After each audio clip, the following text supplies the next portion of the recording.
wow, this is not a basketball. Really ain't a contact sport like football and many other sports are. But for her to be going into these basketball games with clean arms, clean shoulders, and then come out looking the way she looked is diabolical, bro. It's just diabolical, bro. I ain't gonna hold you. And I don't know, man. We just got to keep Caitlin lifted up in prayers.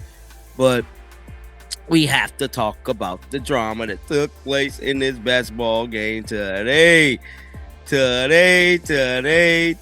It's so much. It's so much, guys. Hold on.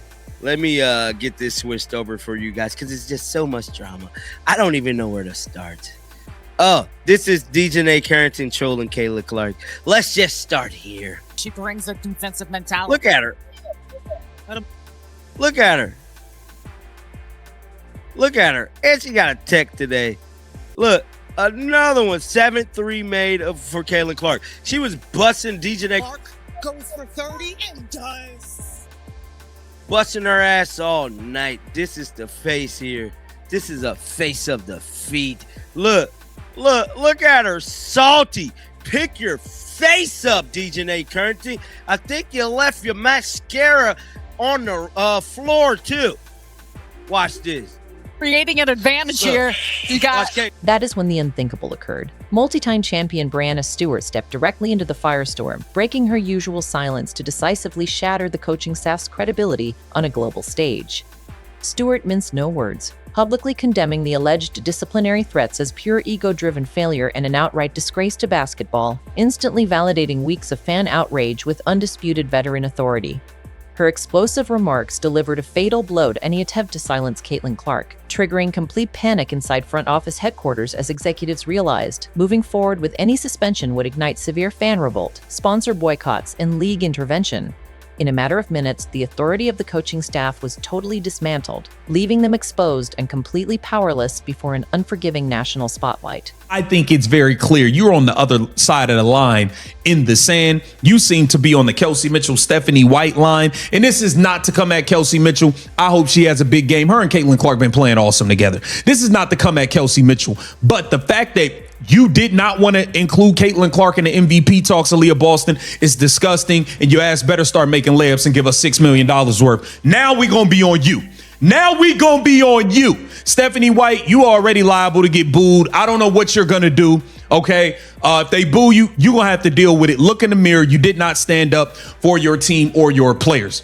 Now, let's get into this Indiana Fever Dallas Wings matchup. What is going to be the number one key for the Indiana Fever? First of all, the Dallas Wings are a team that's reeling. They just won a game. They've lost 6 out of their last 9 games.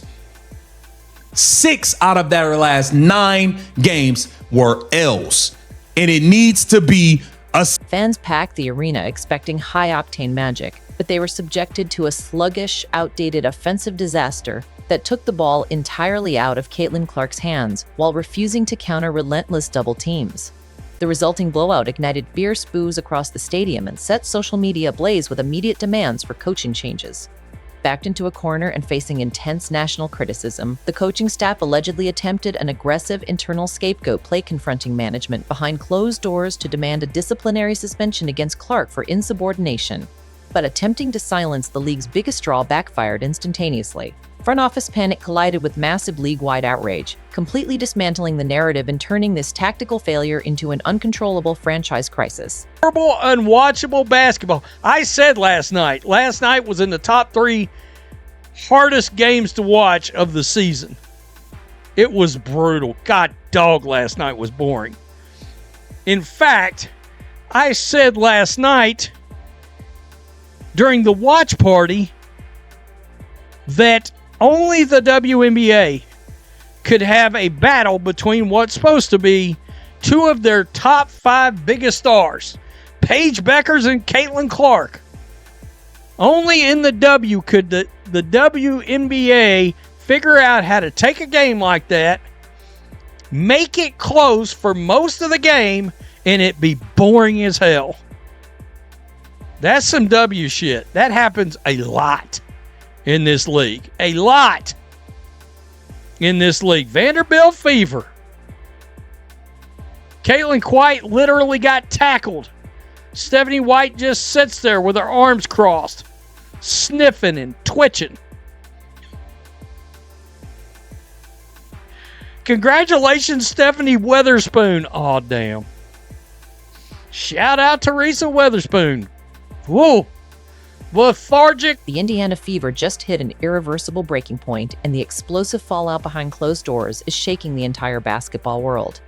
What started as questionable play calling and deliberate freeze-outs has erupted into a full-scale internal war, with reports exposing a ruthless attempt to sideline Caitlin Clark and protect coaching egos at all costs.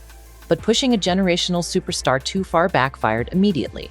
Clark delivered an authoritative response that completely shifted the power dynamic, while Breanna Stewart went on national television to expose the entire tactical meltdown.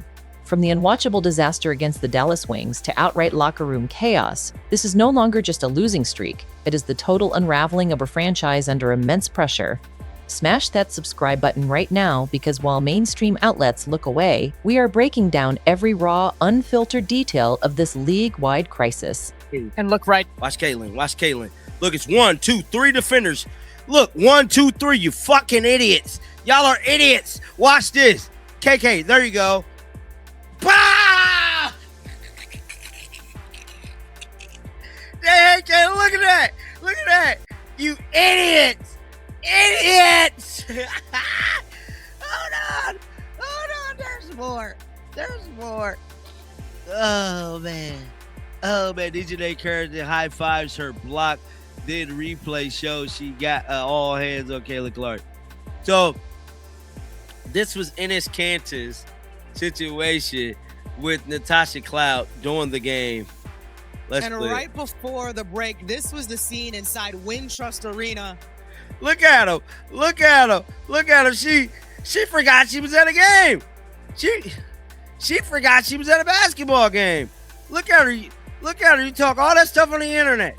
The final devastating blow came directly from Caitlin Clark herself, discarding all diplomacy after discovering the disciplinary plot against her. Refusing prepackaged PR statements or agent mediation, Clark looked straight down the camera lens and issued an uncompromising ice-cold ultimatum. She came to elevate the game and win championships. But when leadership prioritizes internal politics over execution while attempting to scapegoat her for a broken system, they are standing in the wrong arena. It was an absolute masterclass in dominance on live television, asserting complete control over the narrative, exposing the flawed leadership dynamic, and dropping the microphone on an era of front office chaos with unmatched authority. The media about this. Indiana Fever could try to do all the PR stuff that they want to do to try to cover this up. At the end of the day, ain't no covering this up. Y'all hella lying. So this was an incident that happened at the game. Caitlin Clark and her coach hate each other, right? Brick Center captured this moment right here, right? Now, I'm finna play this moment for y'all.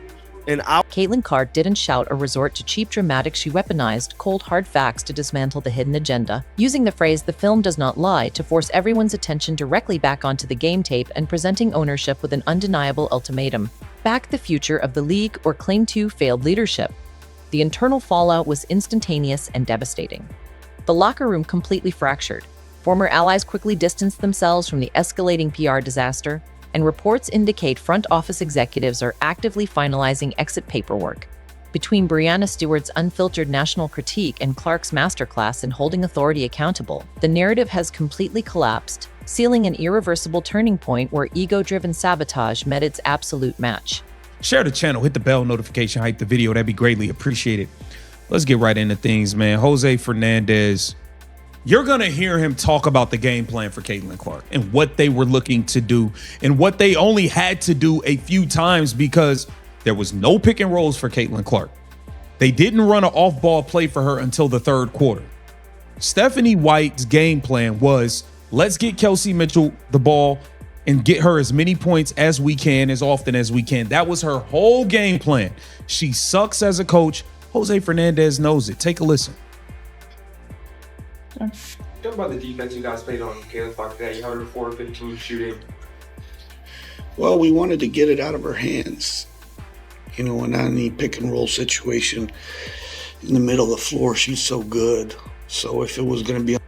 We wanted Now, I want to hear from every single one of you. Sound off aggressively in the comments right now on whether the front office must make an immediate coaching change, your raw reactions to Brianna Stewart's explosive intervention, and how lethal Caitlin Clark's final ultimatum truly was. The entire basketball world is watching how the fans respond. So make your voices heard down below, smash that like button, and subscribe to Clark Fever Hoops with all notifications turned on, because the second the official termination breaking news drops, we are going live immediately. To break down every single detail, Caitlin Clark didn't shout or resort to cheap dramatics. She weaponized cold hard facts to dismantle the hidden agenda, using the phrase "the film does not lie" to force everyone's attention directly back onto the game tape and presenting ownership with an undeniable ultimatum. Back the future of the league or claim to failed leadership. The internal fallout was instantaneous and devastating. The locker room completely fractured. Former allies quickly distanced themselves from the escalating PR disaster, and reports indicate front office executives are actively finalizing exit paperwork. Between Brianna Stewart's unfiltered national critique and Clark's masterclass in holding authority accountable, the narrative has completely collapsed, sealing an irreversible turning point where ego-driven sabotage met its absolute match. Fans packed the arena expecting high-octane magic, but they were subjected to a sluggish, outdated offensive disaster that took the ball entirely out of Caitlin Clark's hands while refusing to counter relentless double teams. The resulting blowout ignited fierce boos across the stadium and set social media ablaze with immediate demands for coaching changes. Backed into a corner and facing intense national criticism, the coaching staff allegedly attempted an aggressive internal scapegoat play, confronting management behind closed doors to demand a disciplinary suspension against Clark for insubordination. But attempting to silence the league's biggest draw backfired instantaneously. Front office panic collided with massive league-wide outrage, completely dismantling the narrative and turning this tactical failure into an uncontrollable franchise crisis. Caitlin Clark didn't shout or resort to cheap dramatics. She weaponized cold hard facts to dismantle the hidden agenda, using the phrase "the film does not lie" to force everyone's attention directly back onto the game tape and presenting ownership with an undeniable ultimatum. Back the future of the league or claim to failed leadership. The internal fallout was instantaneous and devastating. The locker room completely fractured. Former allies quickly distanced themselves from the escalating PR disaster, and reports indicate front office executives are actively finalizing exit paperwork. Between Brianna Stewart's unfiltered national critique